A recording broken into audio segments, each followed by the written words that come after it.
मार्गशीर्ष गुरुवारसाठी कलश सजवताना चुकूनही करू नका ही एक चूक.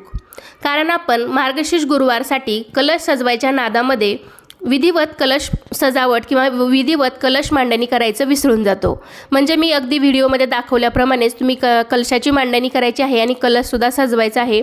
आपण जेव्हाही कलश सजवतो तर कलश सजवताना रिकामा तांब्या किंवा कलश हा ठेवायचा नाही.